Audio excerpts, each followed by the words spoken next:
top stories this evening, sponsored by Courts, bringing value home. Adriana Young's family raises concerns over RCMP investigator. Local police now scampering to gather witness statements.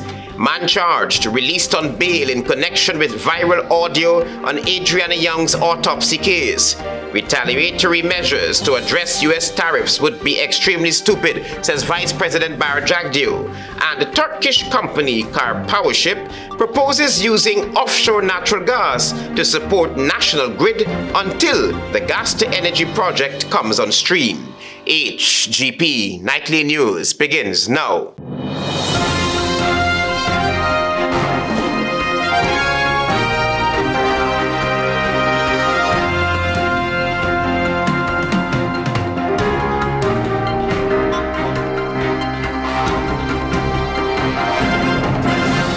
Good evening to our viewers here in Guyana and online. I'm Travis Chase with the Friday, May 9 edition of the HGP Nightly News. Here's what you need to know this evening. More concerns are being raised over the private investigator who was hired by the Irfan Ali-led government to probe the death of Adriana Young. The family of the dead child spoke through their attorney. Here's more. Government's announcement that a retired expert from the Royal Canadian Mounted Police has been recruited to assist local police with the investigation into the circumstances surrounding the death of Adriana Young is not resting well with the child's family. Their attorney, Dexter Todd, told reporters on Friday that the main issue lies with the local police, who will obviously have to take the lead in the investigation. They don't believe that the police force, that they have any integrity and any capability of properly investigating this matter. As pressure continues to mount on the police and the government for answers on the death of Adriana Young, the government on Thursday said Leonard Makoshen, who has reportedly spent 20 years with the Serious Crimes Branch in the Major Crimes Unit, will soon begin working on the case. The question therefore lingering in the minds of Young's family is, since Mr. Koshin has been retired, who will he be answerable to? He's not attached to anyone.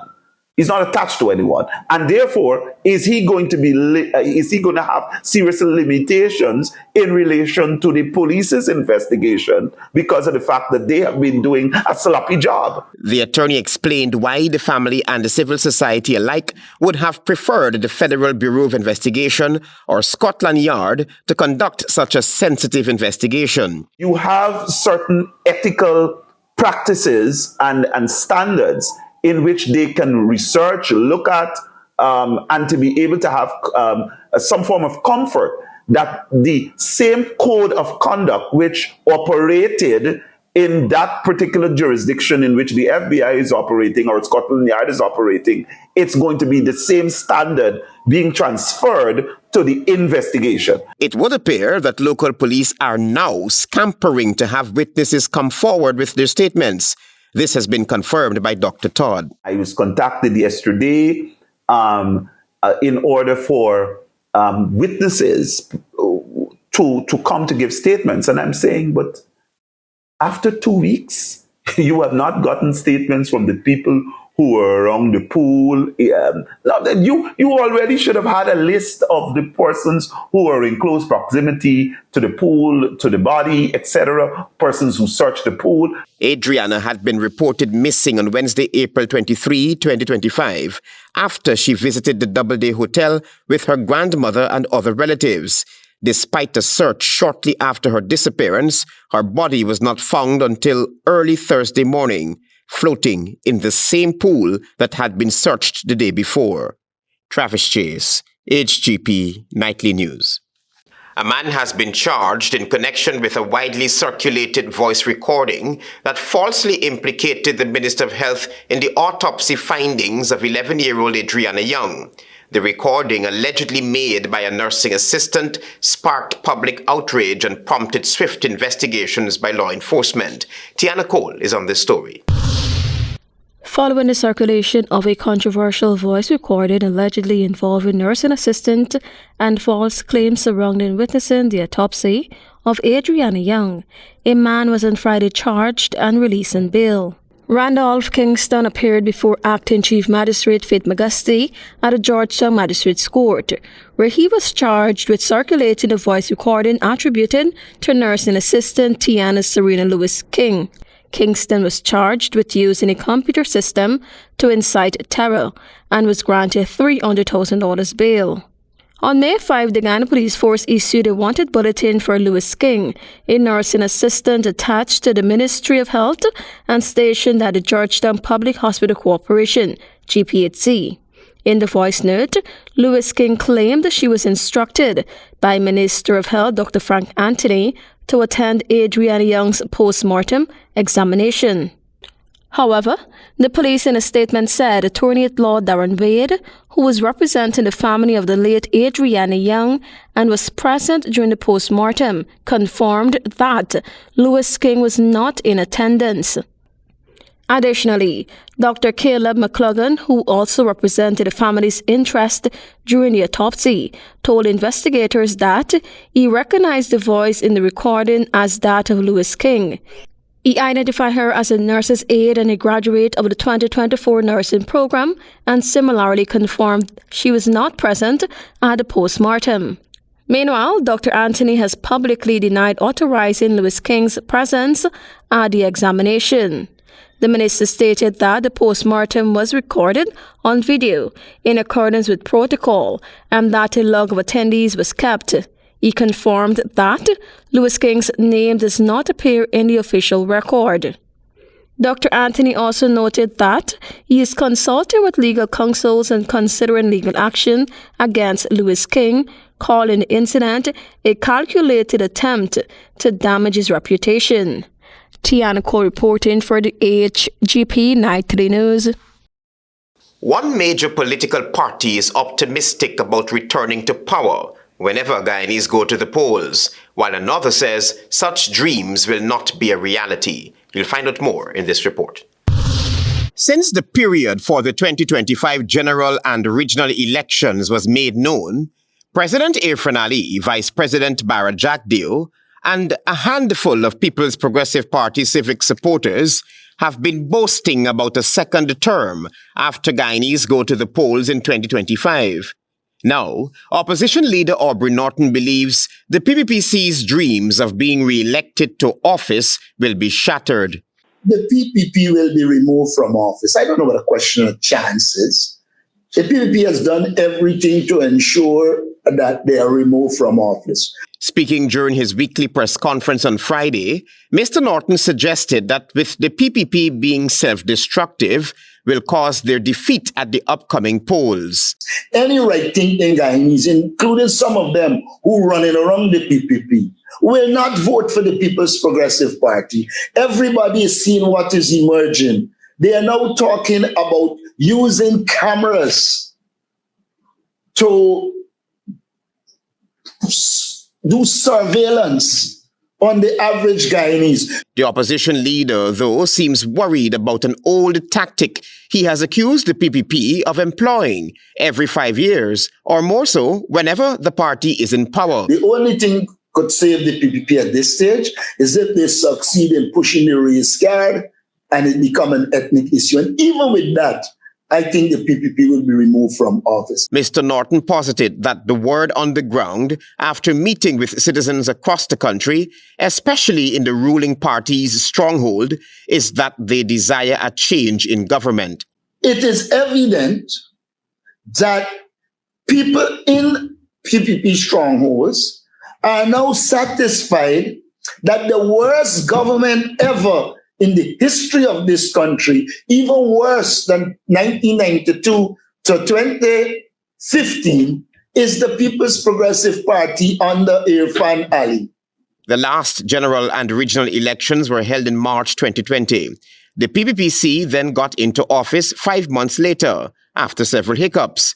Vice President JAGDEO in January of 2025 disclosed that the next general elections will likely be held in November of 2025. In 2024, GCOM received an allocation of $3.5 billion, while just over $7.3 billion was allocated in 2025. Travis Chase, HGP Nightly News. Stay with us. You're watching the HGP Nightly News. Welcome back to the HGP Nightly News. General Secretary of the People's Progressive Party Civic Barra JAGDEO at his weekly party press conference on Thursday poured cold water on suggestions made on how Guyana should have responded to the United States tariffs. Here is more. Responding to a Starbuck News editorial on Thursday, General Secretary of the People's Progressive Party Civic and the country's sitting Vice President, Barra JAGDEO, made it clear that his government will not respond to the United States reciprocal tariffs on Guyanese goods with retaliatory measures. Now, you have to be extremely stupid to hold that view. How could a country like ours, with a bilateral trade that we have with the United States of America, plan retaliatory tariffs against the United States of America? Even the big countries in the world fear this. The Mexicos, where they have massive trade surpluses, fear this. Mexico, Canada, the European Union, they're cautious with retaliatory measures. Mr. JAGDEO further explained that his government has already decided that cooperating with the Trump administration will be the way forward to address the issue. We're hoping to get this removed. We'll be working with the U.S. administration on this, and that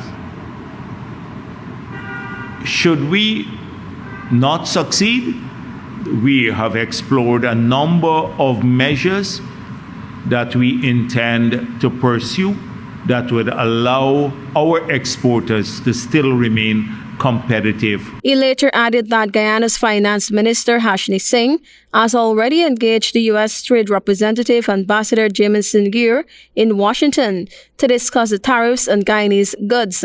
It is the quiet diplomacy that we'll work through, and working with the U.S. government so that they understand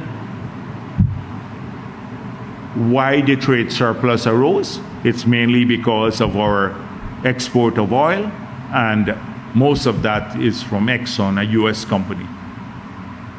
So that is the approach we will take, not planning retaliatory tariffs. In April, it was widely reported that the Trump administration slapped a 38% tariff on Guyanese goods entering the United States, claiming that Guyana is charging the U.S. 76% tariffs in currency manipulation and trade barriers.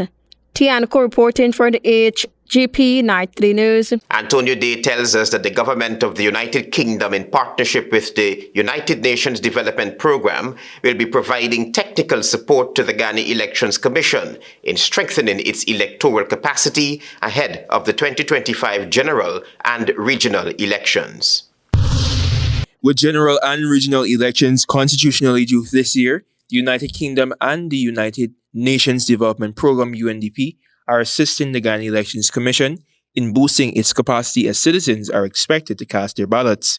The Electoral Support Project, founded by the UK government and implemented by UNDP, will provide high-level technical assistance, international expertise, and best practices to support GCOM in administering elections that meet international standards. The UNDP in a statement said that the project is designed to support both immediate and longer-term needs of GCOM in managing the 2025 electoral cycle and will continue through to March 2026. The UK has allocated £750,000 to support this initiative. This partnership underscores the importance of international cooperation in bolstering national systems through the application of global best practices tailored to Ghana's unique political and cultural context, according to the organization. The Alliance for Change AFC on numerous occasions expressed dissatisfaction with GCOM's refusal to acknowledge recommendations made by the international observers missions, such as the Carter Center and European Union, EU. This is according to Catherine Hughes, opposition parliamentarian and member of the AFC. These fundamental recommendations were well articulated at the time and recommended to ensure that the challenges and errors of the 2020 elections debacle would not be repeated. The AFC executive noted that following a meeting with the European Union Elections Exploratory Mission, it was highlighted that only 2 of the 26 recommendations were implemented by GCOM. After 5 years of non-action on the part of GCOM, this situation is unacceptable and atrocious, Hughes remarked. The Alliance for Change has heard nothing from GCOM since our meeting of several weeks ago with regards to the several concerns raised. I'm Antonio Day reporting for the HGP Nightly News. Thank you, Antonio, for your reporting. Stay with us. There is more news ahead. You're watching the HGP Nightly News. Welcome back. As the world celebrates International Nurses Week, Guyana is spotlighting the critical role of research in advancing healthcare. Tiana Cole will tell you more. The Ministry of Health hosted a special research forum on Friday, bringing together nurses and midwives to underscore the critical role of scientific inquiry in improving patient care and strengthening the health system. Delivering the feature address, Minister of Health Dr. Frank Anthony said it is important that a theme for the research was chosen as part of the International Nurses Week celebrations. He emphasized that over the past few years, the government has been working to transform the health sector, and research plays a key role in that process. There are lots of things that can be done in the area of research, and there'll be many, many more things that would be happening. The minister also noted that several partners are working with the ministry to help educate nurses and midwives on the fundamental aspects of research. Because when we do research, and whatever we are doing, we want those findings to be properly validated. It must withstand scientific rigor. And the only way it can withstand scientific rigor is if we do it the right way.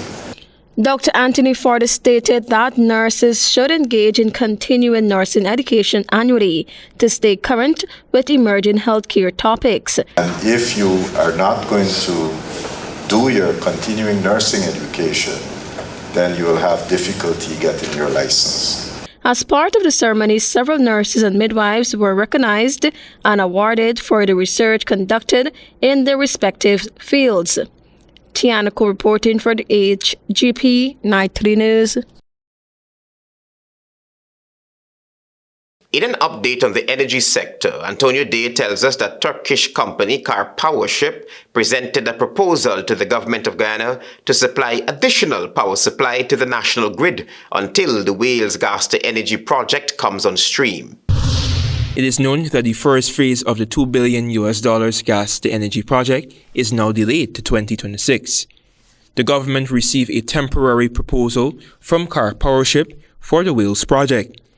This was confirmed by General Secretary of the People's Progressive Party Civic, JAGDEO, at a press conference on Thursday. The Turkish firm is proposing a floating power plant in Guyana to generate 300 megawatt of electricity using natural gas from the Sabro block, where ExxonMobil and partners are producing oil. If we could generate 300 megawatts of power from, say, the use of a barge until the power plant is ready, that would save us about $1 million US per day. According to Mr. JAGDEO, the proposal could also replace expensive heavy fuel with natural gas-based generation. The General Secretary emphasized that the transmission infrastructure must be able to distribute and absorb the entire capacity first. However, there is no definitive date as to when the proposal would receive the green light, as it is currently under review by the Office of the Prime Minister. I don't have a time frame, it's just a proposal. Right now, JAGDEO noted that this proposal has to be examined comprehensively before arriving at a decision. Right now they're studying one issue.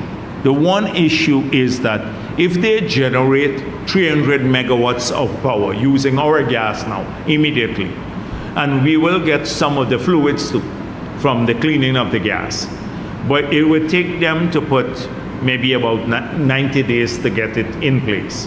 The General Secretary argues that it will also be productive to use the gas for transportation to the transmission main and distribution. And once that is done, it makes the proposal applicable, he noted. If we can't use all of it and we have to pay for it and can't use it because they would want you to pay for all of it, it's a big facility they'll bring down. I am Antonio D reporting for the HGP Nightly News. Stay tuned for your regional news.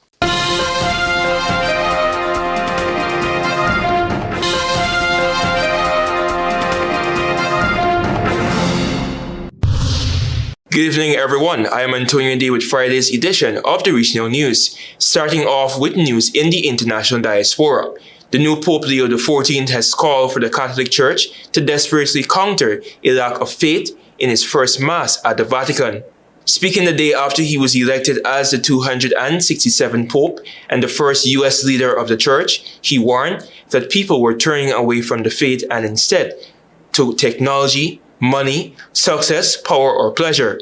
Leo said he had been elected to be a quote-unquote faithful administrator of a church that would act as the beacon that illuminates the dark nights of this world. The ascension of Robert Francis Prevost has been celebrated by the world's 1.4 billion Catholics with joyous outbursts in his U.S. homeland and in Peru, where he served for 20 years. The 69-year-old is the first American to assume such a role at the Vatican, and I quote, "A lack of faith is often tragically accompanied by the loss of meaning in life, neglect of mercy, appalling violations of human dignity, the crisis of the family, and so many other wounds that afflict our society," he said in the address delivered in Italian.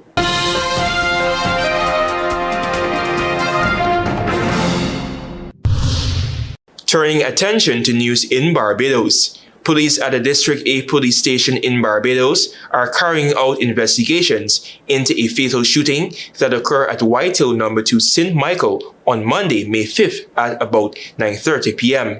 Investigations revealed that the deceased had just arrived home in his motorcar when an unknown assailant approached him from the opposite side of the road and discharged a firearm, fatally wounding him.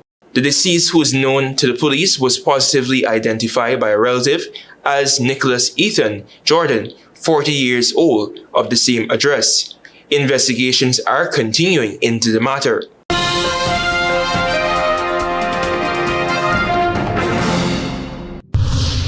And we end with news in Brazil. Brazilian meat exporters sold some 48,000 metric tons of beef into the United States last month, despite enforcement of a new 10% tariff by Washington. Roberto Perosa, head of the Brazilian beef lobby ABIEC, said on Thursday, China remains Brazil's main export destination for beef products, but a severe shortage of cattle in the United States has boosted demand for beef exports, including from Brazilian and Australian suppliers, Perosa said. Thank you for watching. I am Antonio Day.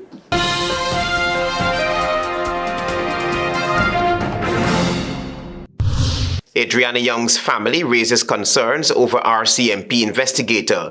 Local police now scampering to gather witness statements. Man charged released on bail in connection with viral audio on Adriana Young's autopsy case. Retaliatory measures to address U.S. tariffs would be extremely stupid, says Vice President JAGDEO. And Turkish company KARPOWERSHIP proposes using offshore natural gas to support national grid until gas-to-energy project comes on stream. Those are our major headlines. For these stories and more, please go to our website. It's www.hgptv.com. I'm Travis Chase. Thanks for watching. Goodbye.